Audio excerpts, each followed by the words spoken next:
Israel को अब Yemen के हूथियों ने राहत दी है। यमन ने अभी 1 साल पहले इजराइल का एक समुद्री बड़ा जहाज गैलेक्सी लीडर पकड़ा था। वो इजराइल के एक बड़े बिजनेसमैन का समुद्री जहाज था। हैवान और शैतान जैसा दिखने वाला वो बड़ा समुद्री जहाज, जिसके अंदर 25 से ज़्यादा क्रू मेंबर थे, जिन्हें जहाज समेत हूथीज़ ने गिरफ्तार कर लिया था, जब्त कर लिया था। खबर यह है कि हमास के कहने पर यमन के हूथियों ने उन तमाम कैदियों को, जो 25 अलग अलग देश के थे, वो इजराइल के लोग नहीं थे लेकिन इजराइल के जहाज़ के क्रू मेंबर थे। रिपोर्ट स्क्रीन पर है।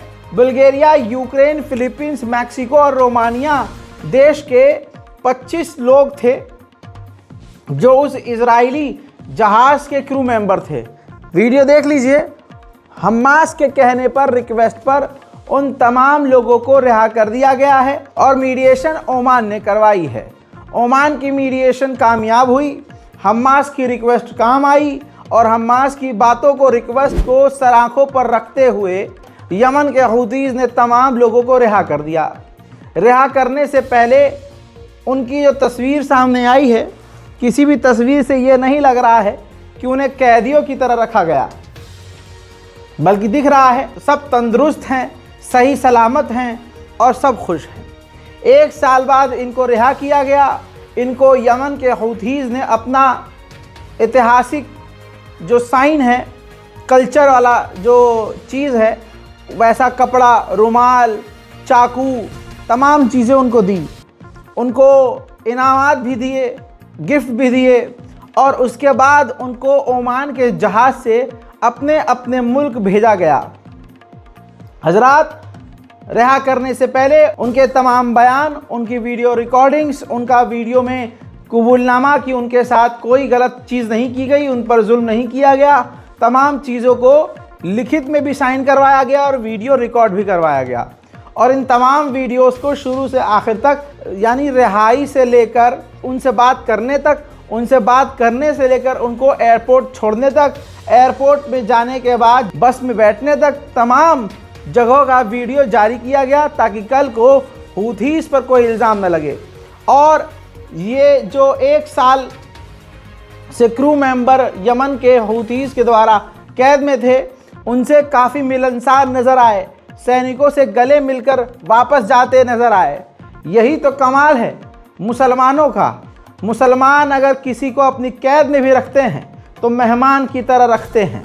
आपने देखा होगा इजराइल की जेल से जब कोई कैदी रिहा होता है तो 1 साल पहले जो कैद में गया जवान था वो बूढ़ा होकर, अधमरा होकर आता है। लेकिन हिजबुल्लाह, हूथीज़, ईरान और दूसरे ऐसे इस्लामिक जो कल्चर जहाँ पर है, वहाँ पर जब कैदी रिहा होता है तो बिल्कुल स्वस्थ होता है, उसको सही टाइम पर खाना दिया जाता है, उस पर जुल्म नहीं होता है, मार पिटाई नहीं होती है। ये तमाम चीज़ें दुनिया को नज़र आनी चाहिए। हज़रात मोहतरम, आपको ये भी क्लियर करता चलूँ कि क्रू मेंबर को रिहा किया है हमास के कहने पर, जो आपको मैंने तस्वीरें दिखाई हैं, लेकिन उस जहाज़ को रिलीज़ नहीं किया है जो सीधा सीधा इजराइल का है। उस जहाज़ पर, गैलेक्सी लीडर पर, इजराइल के उस जहाज़ के ऊपर हूथीज़ फिर से नाचते हुए नजर आए। Nightmares in my head, I fear that the thoughts build up until I can't hear, that my mind fills up into a creature and it haunts me somewhere much deeper. Anxiety filling up every space, no privacy, and silently it could build and build. Israeli media खुद कह रही है कि Israel नाकामयाब हुआ है, कई जगह पर उसने झूठ बोले हैं और फेल हुआ है। जैसे इजराइल ने ये बयान जारी किया था जिसमें ये पोस्टर एक जारी किया और बताया था कि हुसैन फैयाज नाम का एक हमास का लीडर हमने कत्ल कर दिया है। लेकिन अब जब सीज़ फायर हो गया है तो ध्यान से देखिए, वो एक जनाजे में भी शामिल हुए। हुसैन फैयाज पब्लिक में आए और साबित हो गया कि हुसैन फैयाज हमास के टॉप लीडर अभी ज़िंदा हैं। और इसके बाद इजराइल की मीडिया में हड़कंप मच गया और इजराइल की मीडिया खुल्लम खुल्ला कह रही है कि ये नेतन्याहू की गवर्नमेंट के लिए एम्बैरेसमेंट है और उसका एक झूठ फिर से खुल गया है। गाजा के अंदर इजराइल ने पुलिस स्टेशनों तक को तोड़ दिया था। अब देखिए उसी बिल्डिंग पुलिस स्टेशन में, जो गाजा का पुलिस स्टेशन था, टूटी हुई बिल्डिंग से ही गाजा की पुलिस ने अपना कामकाज शुरू कर दिया है। उधर इराक के फाइटर्स ने भी ऐलान कर दिया है कि अगर इजराइल ने गाजा के ऊपर दोबारा से हमले किए तो हम भी इजराइल के ऊपर हमले दोबारा से शुरू कर देंगे। इजराइल की ये इतनी बड़ी ऐतिहासिक हार है कि प्रधानमंत्री को छोड़ के सभी रिजाइन दे चुके हैं। तवज्जो है आपकी? सोचिए, इजराइल का आईडीएफ का चीफ ऑफ स्टाफ कमांडर तक रिजाइन दे चुका है, जो इस पूरी जंग को लीड कर रहा था। उसके पिछवाड़े में ऐसा कौन सा दर्द उठ रहा था कि उसने रिजाइन दे दिया। इतना ही नहीं, अब खबर यह है कि इजराइल की जो जासूसी एजेंसी है शिन बेट, उसका डायरेक्टर भी, उसका जो सबसे बड़ा हेड है, वो भी 1-2 दिन के अंदर रिजाइन दे सकता है। तो ये इजराइल की हार नहीं तो क्या है। उधर लगातार फिलिस्तीनी जो दूसरे इलाकों से तीसरे और तीसरे से चौथे इलाके में दौड़ दौड़ कर और जगह चेंज कर करके अपनी जान बचा रहे थे, एक लंबे समय के बाद अपने उजड़े हुए आशियानों की तरफ लौट रहे हैं।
गाजा के अंदर सबसे राहत की तस्वीर ये है, मदद के ट्रक फौरन वहां पहुंचना शुरू हो चुके हैं और दूसरी तरफ से आप देख रहे हैं कि ट्रक खाली होकर वापस भी आ रहे हैं।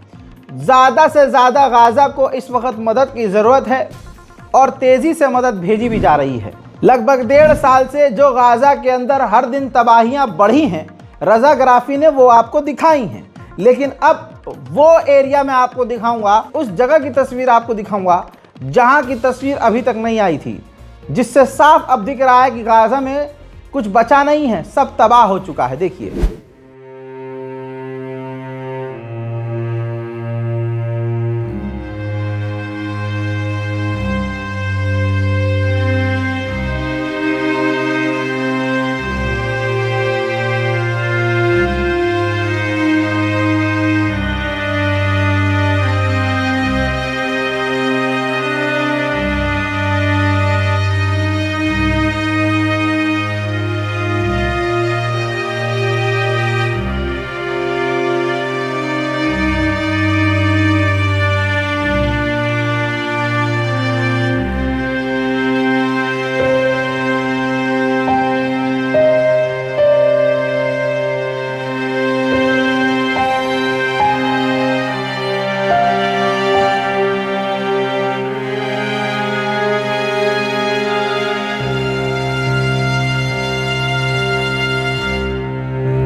अल्लाह अकबर।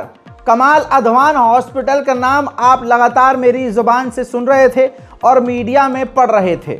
अब दोस्तों, कमाल अदवान हॉस्पिटल को इजराइल ने जिस तरह से तबाह किया, उसका मंजर, कमाल अदवान हॉस्पिटल का मंजर आपको देखना चाहिए।